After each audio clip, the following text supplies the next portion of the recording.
It's another edition of Time About the Movies, and today we're taking a look at the 4 films of October 13th, 2006, Friday the 13th. And no Jason movies this week, but we do have a horror sequel, and not a very good one. But we also have Robin Williams in a comedy that is much more than that, and I'll delve more into that as we go along here. But in addition to that, we also have a movie called The Marine, which says it stars John Cena, but I don't know. I don't know if I saw him in any of the trailers for this, or the posters for that matter, but we'll delve in and figure out if we can find him or not. But we also have the second of the 2 Truman Capote movies that were released over the span of 1 year. This one not as successful as the Philip Seymour Hoffman one. But before we get to all those ones, though, let's talk about the biggest new release of the weekend, and that was The Grudge 2. Your sister's in the hospital. In 2004, a door was opened. On Friday the 13th, Close your eyes and count to 10. what was contained will be unleashed.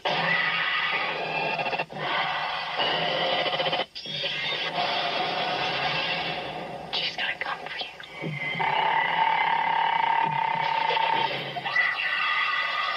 The Grudge 2, rated PG-13, in theaters October 13th. Okay, first of all, that scene when they're going inside the house with the schoolgirls, and, you know, the one girl's just like, close your eyes and count to 10. Close your eyes and count to 10. That is how lesbian scenes start in porn movies. I'm not saying I don't know from experiences from watching them, but yeah, that's how porn movies start. That's how sex scenes start. I'll just say that, but anyway, getting completely off of subject here. The Grudge 2, the sequel to the 2004 movie, which is the movie that looked visually pretty impressive, but wasn't the greatest overall, but did have a couple legitimately scary moments in there. Yeah, this one, not so much. This is essentially the Ring 2 of the Grudge franchise, if you will.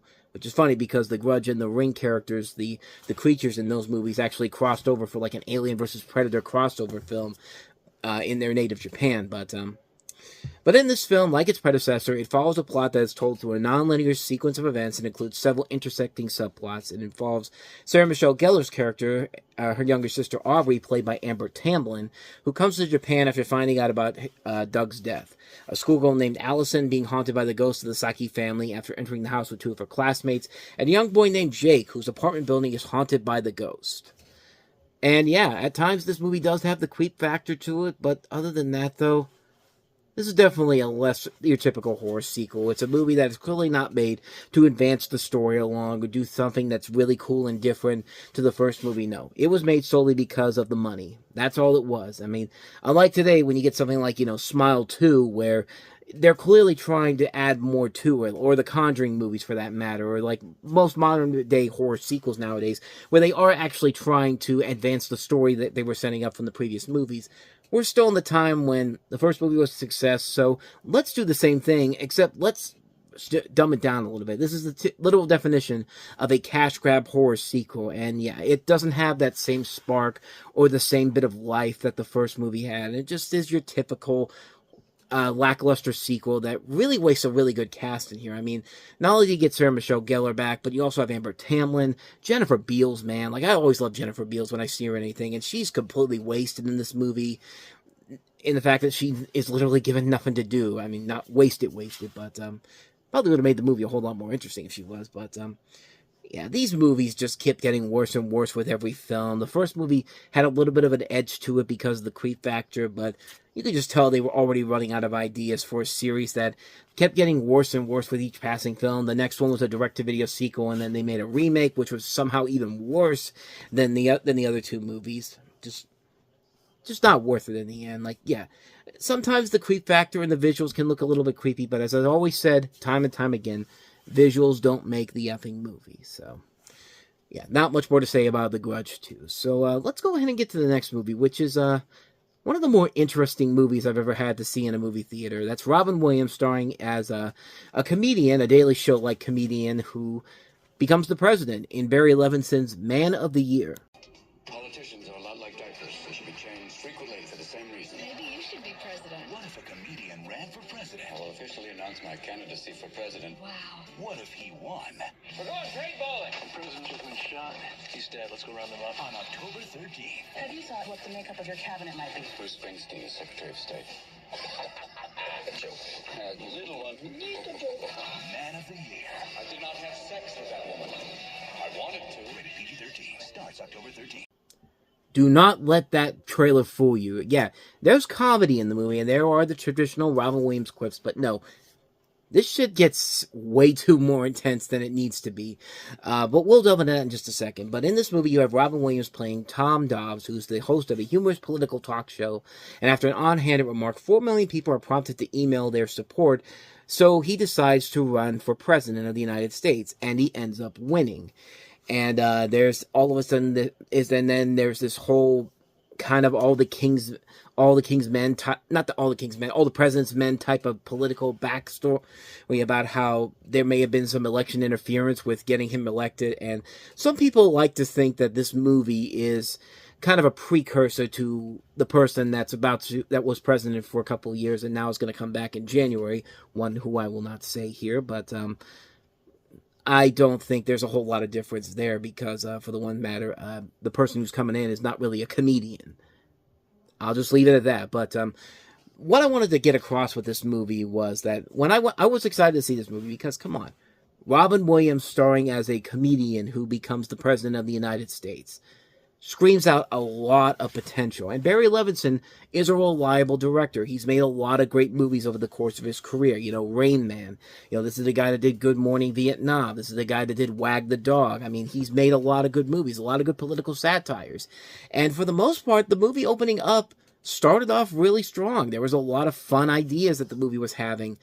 And then all of a sudden, the movie just takes this massive, massive tonal shift in the second half, where it's just like, it goes from being a lighthearted comedy to a literal political thriller, and it's just like, what the hell is going on here? And it's not like they changed writers in any way, shape, or form. This was Barry Levinson that wrote this script as well. This is all his baby. Like, this is entirely his film overall. And the movie all of a sudden just takes this 360 turn that just comes out of nowhere. And it'd be interesting if there was a point to it. It'd be interesting if, you know, the twist actually led to something like a message to go out there. But no, it just changes into a political thriller for reasons that are beyond me. And it's just like, what happened to this movie? And it completely ruined everything that made this movie so great overall. And I really felt disappointed by the end of it. It was just like, what happened here? Like, what happened to this particular movie where, you know, they decided to go in this direction? And you know, it's a bizarre film where the first half of it was really good. It was actually leading to a lot of good moments. I thought Robin Williams overall was very solid. You have a cast that also includes Laura Linney, Christopher Walken, Jeff Goldblum. Lots of good talent all around here, but that second half change completely changes the whole angle of the movie, and it just completely ruins the movie as a whole because you can't figure out what the hell they're trying to say here. Like, what's the point? What are they trying to get by with this whole message overall? And it just really fell apart in the second half in ways that I have never seen a movie do before. And I saw it 20 years ago, and I couldn't believe it. I bought it. I very rarely watched it on DVD. And I figured, you know what, since I'm getting ready to watch it again, I'll watch it again. It was around the time the election was coming to an end here in 2024. So I figured, you know what, maybe I'll give it a second chance. Maybe it's grown on me since then. Nope. Still confused by the second half to this very day. And it baffles me why they went in that direction. Because, like I said, if there was a point to it, if there was a message they were trying to get across from it that actually made sense, I could buy into it. I think it would make a whole lot of sense, but no, it never does that. And unfortunately, the movie suffers because of that, and it becomes one of Robin Williams' most disappointing movies. Not because of him. It's not his fault the movie is bad. It's everything else. It's Barry Levinson, really, who just decides to take this massive tonal shift that just comes out of nowhere, and it just feels like, what the hell was going on with this film? And I still want to know what the hell Barry Levinson was thinking when he decided to go in that direction. But, yeah, that's the movie, unfortunately, and, it's a shame, because there was a lot of good things about it I liked in that first half, but then the second half the wheels came off the cars so quickly after that point. So, yeah, avoid Man of the Year like the plague. I guess I should also mention that not only did the movie present the future of a television personality becoming the president, but two comedians were actually elected to presidencies in their own countries. In Guatemala, Jimmy Morales became the president there, and of course Vladimir Zelensky in Ukraine in 2019. So it wasn't just what happened here in the U.S., but also in other countries as well. So yeah, I guess in some ways it helped predict the future a little bit, but at the same time, still doesn't make up for the fact that the second half just completely ruins the entire ebb and flow of the film. So, yeah, like I said, avoid this one like the plague. But with that said, on to the next movie. And the next movie that I have here, which I don't remember off the top of my head. I'm going to try to remember it before. Oh, yeah, The Marine. This Tuesday. They have a hostage. It's my wife. Get ready. John Cena is unstoppable, uncensored, and unrated. The Marine, only unrated DVD Tuesday. I mean, the movie does say it stars John Cena, but I don't know. I didn't see him anywhere in that trailer. There's your obligatory "Where's John Cena" bit.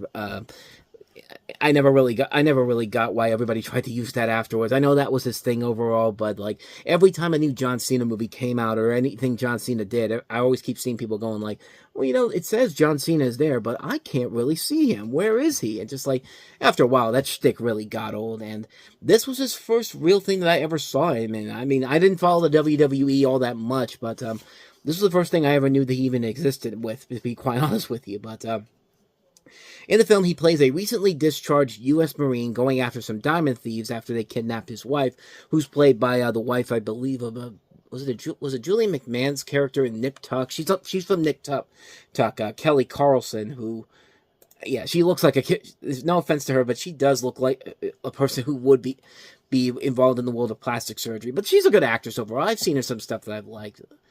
I'm curious. Is she the girlfriend? Is she the wife of Julie McMahon's character or Dylan Walsh? Now I'm curious.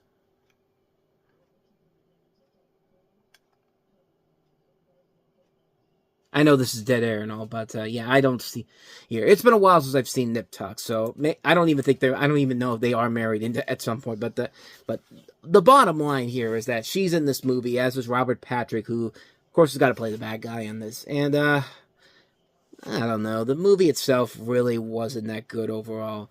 I mean, this was, like I said, this was the first time I ever saw John Cena in anything. And of course, now you see him nowadays, and the guy has a lot of charm to him. He has a lot of comedic charm to him as an actor as a whole.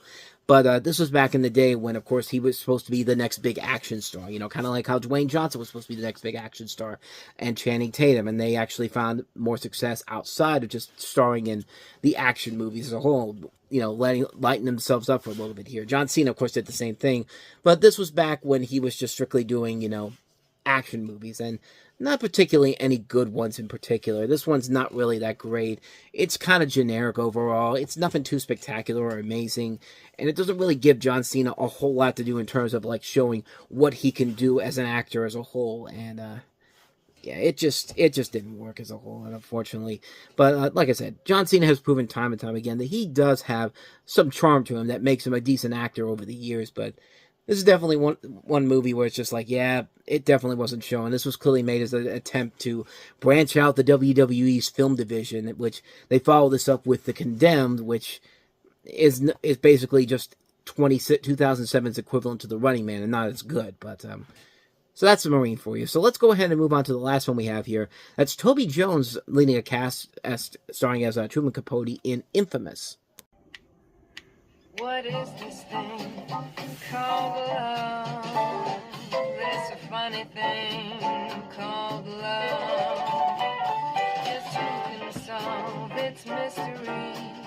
Toby Jones, Sandra Bullock, Daniel Craig, Peter Bogdanovich, Jeff Daniels, Hope Davis, Gwyneth Paltrow, Isabella Rossellini, Sigourney Weaver. What is this thing called love? Infamous. So in this particular Capote movie, it takes place on November 16th, 1959, where Capote, played by Toby Jones, reads about the murder of a Clutter family. There's no suspects, and with Harper Lee, he visits the town. He wants to write about their response. First, he must get the locals to talk to them. Then he must gain access to the prisoners. One talks consistently, the other, Perry Smith, says little. Capote's implacable, believing that this book will establish a new form of reportage, he must find out what Perry wants. Their relationship becomes something more than writer and character, and Perry is killed in cold blood. The state will execute him in cold blood. Does Capote get his story through cold calculation, or is this the price for him to pay? Or is this just a little tease of the book that will eventually become more known for the most known thing that he's ever written? But, yeah, it's hard to really compare this movie to the Philip Seymour Hoffman movie, because the Philip Seymour Hoffman performance, I think, is a much better performance overall, but Toby Jones, I think, is really good in this movie. I think he does give a good enough performance of Truman Capote that it does feel very different compared to Philip Seymour Hoffman, but if I had to choose between one or the other, I would honestly say that Seymour Hoffman is definitely the better one. But this time he's got a big cast around him in this particular movie. Toby Jones does. Sandra Bullock, Daniel Craig, Lee Pace, Jeff Daniels, Sigourney Weaver, Hope Davis, Gwyneth Paltrow, who's really there to just sing a song to prove that, hey, duets was not a fluke. I can actually sing. And give her credit, she can't sing overall. But if I had to compare this to the other Capote movie I think wins easily. But this film itself isn't terrible. It's just kind of meandering. It's just kind of there. And I think it works mostly because of the Jones performance in here. I think the performances overall carry the film, but the film itself overall isn't enough for me to say it's one you gotta check out. Like, if I had to pick the best Capote film to watch of the two, like I said, I'd go with the Philip Seymour Hoffman one. But I mean, if you want to watch both of them, this one's not bad to watch either, but just don't go in there expecting another great Philip Seymour Hoffman caliber performance, because I think his performance is way superior than what Toby Jones brings to the table. So, not much more to say about that one. That is Infamous. And so, with all of that said, we wrap up another edition of Time About the Movies, and the next time we meet, we'll take a look at October 20th with a couple of notable movies from various people. You got Christopher Nolan's follow-up to Batman Begins in The Prestige, which also stars Batman, Christian Bale, as well as Alfred. Plus, you've got Wolverine in here, Hugh Jackman, plus Scarlett Johansson among the cast. Clint Eastwood in the first of his two movies about World War II, Flags of Our Fathers. The lesser of the two movies, if you will, but still a pretty good one overall. We also have the remake of Flicka with Tim McGraw in the cast. Sofia Coppola follows up Lost in Translation with Kirsten Dunst in Maria Antoinette. And Ryan Murphy, after success with Nip Tuck, takes a shot at the big screen with Running with Scissors. Will he be successful? Only one way to find out. You're going to have to check out tomorrow's show to find out. But we'll check out those movies on tomorrow's show. But until then, thank you so much for watching. And if you want to see more videos like this, please hit the place on the next page, check out the previous episode, and also don't forget to hit the like, subscribe, and notification button, because you get updates on when new videos come out, and we post videos every day. So that's when you hit that button, you get updates on when we post new videos. So with all that said, I am off. I will see you guys next time, and until then, as always, take care.